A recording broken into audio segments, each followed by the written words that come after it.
ವೀಕ್ಷಕರೇ, CS ಫ್ಯಾಷನ್ಗೆ ಸ್ವಾಗತ.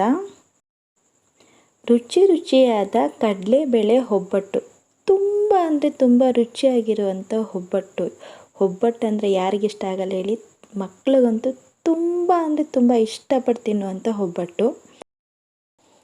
ಮಾಡುವ ವಿಧಾನ: 1 ಕಪ್ ಕಡಲೆಬೇಳೆ ತೊಗೊಂಡಿದ್ದೀನಿ. ಇದನ್ನು ಒಂದು ಬೌಲ್ಗೆ ಹಾಕ್ಕೊಳ್ಳೋಣ. ನೀರು ಹಾಕ್ಕೊಂಡು ನೀಟಾಗಿ 2 ಸಲ ತೊಳ್ಕೊಳ್ಳೋಣ. ಕಡಲೆಬೇಳೆನ ನೀಟಾಗಿ ತೊಳ್ಕೊಬೇಕು. ತೊಳೆದು ಹಾಕಿದೆ. ಯಾವ ಬೌಲಲ್ಲಿ ಕಡಲೆಬೇಳೆ ತೊಗೊಂಡಿದ್ನೋ ಅದೇ ಬೌಲಲ್ಲಿ ನಾವು 5 ಕಪ್ಪು ನೀರು ಹಾಕೋತಾ ಇದ್ದೀನಿ ಬೇಯೋಕ್ಕೆ.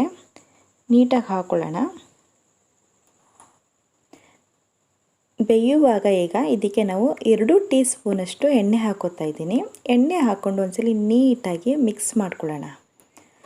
ಎಣ್ಣೆ ಹಾಕೋದ್ರಿಂದ ಬೇಯುವಾಗ ಕಾಳೆಲ್ಲ ಬಿಡಿ ಆಗಿರುತ್ತೆ, ಅದಕ್ಕೋಸ್ಕರ ಸ್ವಲ್ಪ ಎಣ್ಣೆ ಹಾಕೋಬೇಕು. ಈಗ ಬೆಲ್ಲ ಕರೆಸ್ಕೊಳ್ಳೋಣ. ಯಾವ ಕಪ್ಪಲ್ಲಿ ನಾನು ಕಡಲೆಬೇಳೆ ತೊಗೊಂಡಿದ್ನೋ ಅದೇ ಕಪ್ಪಲ್ಲಿ 1 ಕಪ್ಪಷ್ಟು ಬೆಲ್ಲ ತೊಗೊಂಡಿದ್ದೀನಿ. ಒಂದು ಬಾಣಲಿಗೆ ನೀಟಾಗಿ ಹಾಕ್ಕೊಂಡು ಸ್ವಲ್ಪ ಬೆಲ್ಲ ಕರಗುವಷ್ಟು ನೀರು ಹಾಕ್ಕೊಳ್ಳೋಣ. ಸ್ವಲ್ಪನೇ ಹಾಕ್ಕೊಂಡ್ರೆ ಸಾಕು. ಬೆಲ್ಲ ಕರಗಿದೆ. ಈಗ ನೀಟಾಗಿ ಬೆಲ್ಲ ಎಲ್ಲ ಸೋಸ್ಕೋಬೇಕು. ನೀಟಾಗಿ ಸೋಸ್ಕೊಳ್ಳೋಣ ಬೆಲ್ಲ ಎಲ್ಲ. ಬೆಲ್ಲದಲ್ಲಿ ಸ್ವಲ್ಪ ಏನಾದರೂ ಗಲೀಜಿರುತ್ತೆ, ಅದಕ್ಕೋಸ್ಕರ ಬೆಲ್ಲನ ಕರೆಸ್ಕೊಂಡು ಮಾಡಿದ್ರೆ ತುಂಬ ಒಳ್ಳೆಯದು. ಕಾಳು ಬೆಂದಿದೆ ಅಂತ ಚೆಕ್ ಮಾಡ್ಕೊಳ್ಳೋಣ. ಈ ಥರ ಹಂಕಿದ್ರೆ ಗೊತ್ತಾಗುತ್ತೆ ನೋಡಿ. ಇನ್ನೊಂದು ಸ್ವಲ್ಪ ಕಾಳು ಬೇಯಬೇಕು. ಒಂದು 2 ನಿಮಿಷ ಬೇಯಿಸ್ಕೊಳ್ಳೋಣ ಕಾಳನ್ನ. ಇವಾಗ ಬೆಂದಿದೆ ಅಂತ ನೋಡೋಣವಾ.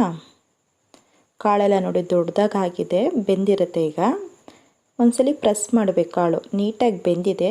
ತುಂಬ ಕಾಳು ಬೇಯಬಾರ್ದು, ಹಂಗಂತ ಕಡಿಮೆನೇ ಬೇಯಬಾರ್ದು. ಇಷ್ಟಿದ್ರೆ ಸಾಕಾಗುತ್ತೆ. ಈಗ ನೀಟಾಗಿ ಕಾಳೆಲ್ಲ ಸೋಸಿಟ್ಕೊಳ್ಳೋಣ. ಈಗ ಒಂದು ಬಾಣಲಿಗೆ ಬೆಲ್ಲ ಕರಗಿಟ್ಟಿರೋದ್ವಲ್ಲ ಅದನ್ನು ಹಾಕ್ಕೊಂಡು ಮತ್ತು ಕಡಲೆಬೇಳೆನೂ ಹಾಕ್ಕೊಂಡು ನೀಟಾಗಿ ತಿರುಗಿಸ್ಕೊಳ್ಳೋಣ. ಸ್ಟವ್ ಉರಿ ಮೀಡಿಯಮ್ ಉರಿಗಿಂತ ಕಡಿಮೆ ಇಟ್ಕೋಬೇಕು. ಒಂದ್ಸಲಿ ನೀಟಾಗಿ ತಿರುಗಿಸ್ಕೊತಾ ಇರೋಣ. ಈಗ ಇದಕ್ಕೆ ತೆಂಗಿನಕಾಯಿ ತುರಿ ಹಾಕ್ಕೊಂಡು ನೀಟಾಗಿ ಮಿಕ್ಸ್ ಮಾಡ್ಕೊಳ್ಳೋಣ. ಈಗ ನೀಟಾಗಿ ನೀರೆಲ್ಲ ಸ್ವಲ್ಪ ಡ್ರೈ ಆಗೋ ತನಕ ನಾವು ಇದನ್ನು ಕೈ ಆಡಿಸ್ತಾನೇ ಇರಬೇಕು. ಕರೆಕ್ಟಾಗಿ ಆಗಿದೆ. ಅದು ಪೂರ್ತಿ ತಣ್ಣಗಾದ ನಂತರ ಮಿಕ್ಸಿ ಜಾರ್ಗೆ ಹಾಕ್ಕೊಂಡು ಪೌಡ್ರ್ ಮಾಡ್ಕೋಬೇಕು. ನೀರು ಹಾಕಬಾರ್ದು ಮಿಕ್ಸಿಗೆ ಹಾಕುವಾಗ. ಪೌಡರ್ ಆಗಿದೆ ನೋಡಿ.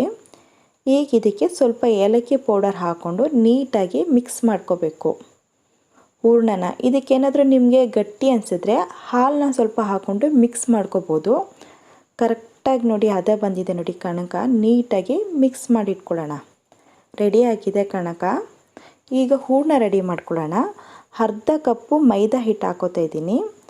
ಅರ್ಧ ಕಪ್ಪು ಚಿರೋಟಿ ರವೆ. ಈಗ ಒಂದು ಪಾತ್ರೆಗೆ ಮೈದಾ ಹಿಟ್ಟು ಹಾಕ್ಕೊಳ್ಳೋಣ. ಹಾಗೆ ಇದಕ್ಕೆ ಚಿರೋಟಿ ರವೆನೂ ಸೇರಿಸ್ಕೊಳ್ಳೋಣ. ಸ್ವಲ್ಪ ಅರಿಶಿನ ಹಾಕ್ಕೊಳ್ಳೋಣ. 1 ಚಿಟಿಕೆಯಷ್ಟು ಉಪ್ಪನ್ನು ಕೂಡ ಸೇರಿಸ್ಕೊಂಡು ಒಂದ್ಸಲಿ ನೀಟಾಗಿ ಮಿಕ್ಸ್ ಮಾಡ್ಕೊಳ್ಳೋಣ. ಕೈಯಲ್ಲೇ ಒಂದ್ಸಲಿ ನೀಟಾಗಿ ಮಿಕ್ಸ್ ಮಾಡ್ಕೋಬೇಕು. ಈಗ ಇದಕ್ಕೆ ನೀರನ್ನ ನೋಡ್ಕೊಂಡು ಹಾಕ್ಕೋಬೇಕು ನಾವು. ಸ್ವಲ್ಪನೇ ಹಾಕ್ಕೋಬೇಕು ನೀರನ್ನ. ನೀರು ಹಾಕ್ಕೊಂಡು ಮಿಕ್ಸ್ ಮಾಡ್ಕೊಳ್ಳೋಣ.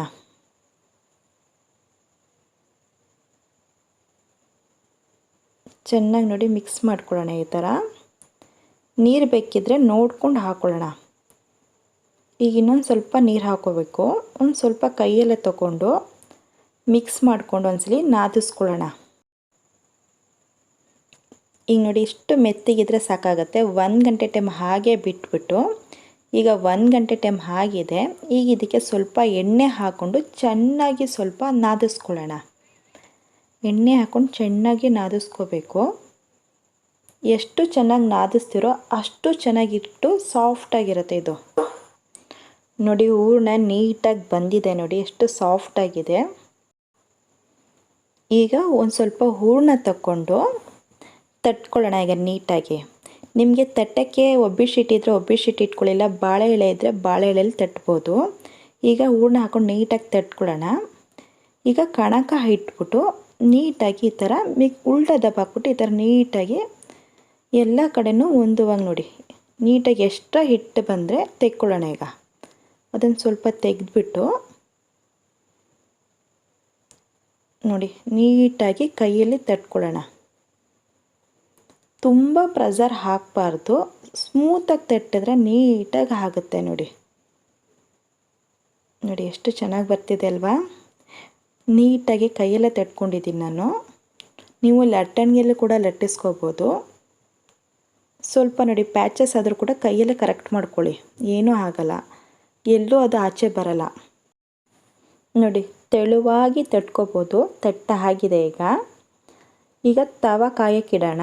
ತವ ಮೀಡಿಯಮಕ್ಕೆ ಆದರೆ ಸಾಕಾಗುತ್ತೆ. ಈಗ ಇದಕ್ಕೆ ಎಣ್ಣೆ ಅಥವಾ ತುಪ್ಪನ ಎರಡು ಮಿಕ್ಸ್ ಮಾಡಿ ಇಟ್ಕೊಂಡಿದ್ದೀನಿ. ಅದನ್ನು ಸ್ವಲ್ಪ ತವಾಗ ಹಾಕ್ಬಿಟ್ಟು ಒಬ್ಬಟ್ಟು ಹಾಕ್ಕೊಂಡಿದ್ದೀನಿ. ಈಗ ಇದನ್ನು ತಿರುಗಿಸ್ಕೊಳ್ಳೋಣ.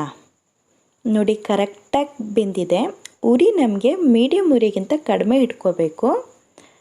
ಈಗ ಇದಕ್ಕೆ ತುಪ್ಪ ಮತ್ತು ಎಣ್ಣೆನ ಬಿಸಿ ಮಾಡಿ ಇಟ್ಕೊಂಡಿದ್ದೀನಲ್ಲ, ಅದನ್ನು ಬೆಂದಾದ ಮೇಲೆ ಸ್ವಲ್ಪ ಎರಡೂ ಕಡೆನೂ ಹಾಕಬೇಕು. ನಾವು ಎರಡೂ ಕಡೆನ ಹಾಕ್ಕೊಂಡ್ರೆ ಒಬ್ಬಟ್ಟು ತುಂಬ ಮೃದುವಾಗಿರುತ್ತೆ, ತಿನ್ನೋಕ್ಕೂ ತುಂಬಾ ಚೆನ್ನಾಗಿರುತ್ತೆ. ನೋಡಿ ಕರೆಕ್ಟಾಗಿ ಬೆಂದಿದೆ. ನೋಡಿ ಒಬ್ಬಟ್ಟು ರೆಡಿಯಾಗಿದೆ. ರುಚಿಯಾದ ಕಡಲೆಬೇಳೆ ಒಬ್ಬಟ್ಟು ರೆಡಿಯಾಗಿದೆ. ಮಕ್ಕಳೆಲ್ಲ ಅಂತೂ ಇಷ್ಟಪಟ್ಟು ತಿನ್ನುವಂಥ ಒಬ್ಬಟ್ಟು ರೆಡಿಯಾಗಿದೆ. ಈ ರೆಸಿಪಿ ಇಷ್ಟ ಆದಲ್ಲಿ ನಮ್ಮ ಚಾನಲ್ಗೊಂದು ಲೈಕ್ ಕೊಡಿ, ಹಾಗೆ ಶೇರ್ ಕೂಡ ಮಾಡಿ, ಬೆಲ್ಲೈಕನ್ ಕೂಡ ಪ್ರೆಸ್ ಮಾಡಿ, ನಮ್ಮ ಚಾನಲ್ನ ಸಬ್ಸ್ಕ್ರೈಬ್ ಕೂಡ ಆಗಿ. Thank you for watching.